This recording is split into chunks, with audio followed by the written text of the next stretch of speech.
कि बिहार में शिक्षा का मॉडल ध्वस्त हो चुका है। क्यों बनाया था ऐसा देश? ये तो गर्त में चला गया। पूरे बिहार का शिक्षा का जो मॉडल है वो समाप्त हो चुका है, ध्वस्त हो चुका है। अब कुछ नहीं बचा है। STT 19 प्रतियोगिता परीक्षा था, उसके आधार पे सीटेट बीटेट के अंकों के आधार पे नियमावली बनाई जाए, और नहीं तो हम लोग का ये जो पदयात्रा है नहीं रुकेगी। आपकी फिटनेस का राज क्या है? एशवेल रस, ये एक ही बोतल में है।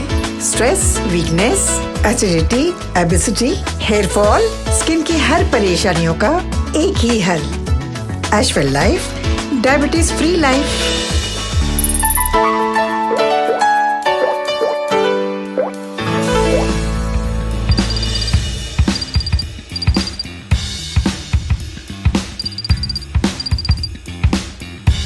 बिहार के बेरोजगार शिक्षक अभ्यर्थी चंपारण से शुरुआत कर चुके हैं शिक्षा बचाओ यात्रा की। तो वहीं यह तस्वीर चंपारण की आपको हम दिखा रहे हैं, देख सकते हैं जो बिहार का शिक्षक अभ्यर्थी है, जो बेरोजगार है, वो शिक्षा बचाओ यात्रा को लेकर खादी पहनकर निकल चुके हैं। तो वहीं यह तस्वीर जो है चंपारण की, जहां पर अभ्यर्थी लगातार नारे लगा रहे हैं। वहीं अभ्यर्थियों का यह साफ कहना है कि बहाली हमारी नहीं हो रही है और मजबूर है हम, जिसके वजह से शिक्षा बचाओ यात्रा पर निकले हैं। तो वहीं यह शिक्षा बचाओ यात्रा पटना के राजभवन के पास जाकर समाप्त होगा। तो वहीं क्या कुछ कह रहे हैं खादी पहने हुए अभ्यर्थी, वो सुने आप लोग। आज ये बापू की कर्म भूमि पर, तपोभूमि चंपारण पर हम इसलिए आए हैं कि बिहार में शिक्षा का मॉडल ध्वस्त हो चुका है। हम बापू से ये कहने आए हैं कि बापू क्यों बनाया था ये देश?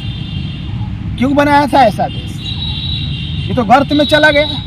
पूरे बिहार का शिक्षा का जो मॉडल है वो समाप्त हो चुका है, ध्वस्त हो चुका है। अब कुछ नहीं बचा है। बस हम यही बापू से कहने आए हैं और इसीलिए हम ये पद यात्रा करने का ऐलान कर लिया है। हम ये चंपारण से चलेंगे, पटना राजभवन तक जाएंगे और मजबूती से अपनी बात को उठाएंगे और पटना में बैठा हुआ हाकिम के कानों में ये बात पहुंचाएंगे कि बिहार में जो शिक्षा का मॉडल ध्वस्त हो चुका है उसको बनाना है और दुनिया का सर्वश्रेष्ठ मॉडल बनाना है यात्रा करने का।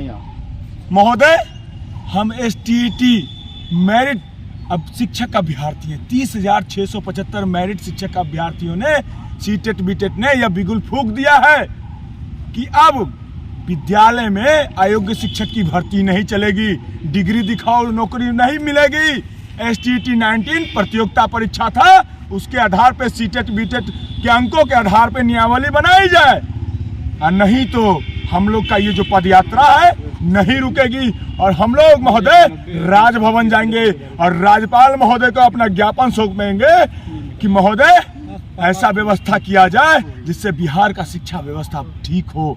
बिहार एक मजदूर की फैक्ट्री बन के रह चुकी है, उसको बंद करना है। यहाँ अल्बर्ट आइंस्टीन पैदा करना है, न कि मजदूर की फैक्ट्री बनाना है। इसलिए बापू की धरती से हम लोग शिक्षा बचाओ पदयात्रा का प्रारंभ किए हैं और सरकार को मेरी बात माननी होगी, क्योंकि सरकार का ही काम कर रहे हैं। जो सरकार नहीं काम किया है शिक्षा बचाओ बेस्ट शिक्षा का मॉडल नहीं किया, इसी के लिए हम लोग बापू के चंपारण से मोतिहारी गांधी मैदान से राजभवन जा रहे हैं, इसी उद्देश्य के साथ कि बिहार के गरीब दलित बुजुर्गों, मुसलमानों और उच्च वर्गों के गरीब के बच्चे सरकारी विद्यालय में पढ़ते हैं और उनके बच्चे को योग्य शिक्षक और मेरिट शिक्षक नहीं मिलते हैं। तो हम लोग मेरिट योग्यधारी शिक्षक रोड पर बुआ रहे हैं और सरकार की आंखों में क्यों नहीं डूबता है? शर्म करना चाहिए सरकार को। उनको ये पहल उठाना चाहिए था। योग्य शिक्षक पहल उठा रहे हैं 200 किलोमीटर पैदल चल के। तो आपने सुन लिया, तमाम अभ्यर्थी थे, तमाम अभ्यर्थी जो है कहीं ना कहीं नारा लगा रहे थे। तो वहीं एक ही नारा जो है अभ्यर्थियों के मुख पर था। अभ्यर्थियों ने यह साफ कहा कि शिक्षा बचाओ यात्रा पर हम निकले हैं और नारा लगातार लगा रहे थे। अभ्यर्थियों का यह साफ कहना था कि बहाली हमारी नहीं हो रही है और कई ऐसे शिक्षक अभ्यर्थी जिनकी बहाली नहीं हो रही। सबसे बड़ी सवाल यह है कि जो युवा हैं, जो छोटे छोटे बच्चे हैं, उनको अच्छे तरीके से पढ़ाया नहीं जाता, क्योंकि अच्छे शिक्षक ही नहीं है स्कूल में। देखा जाए तो बहाली होनी है और बहाली जल्द से जल्द कुमार करे। तो वहीं चंपारण से बिहार में शिक्षा बचाओ यात्रा की शुरुआत हो चुकी है। तो वहीं STT 19 के तमाम अभ्यर्थी आपको दिख रहे होंगे फ्रेम में। तो वहीं सीटेट बीटेट के अभ्यर्थी भी कुछ शामिल थे इस आंदोलन में। तो फिलहाल इस खबर में इतना ही, और भी तमाम खबरों के लिए NBC 24 के साथ बने रहे। बहुत बहुत धन्यवाद।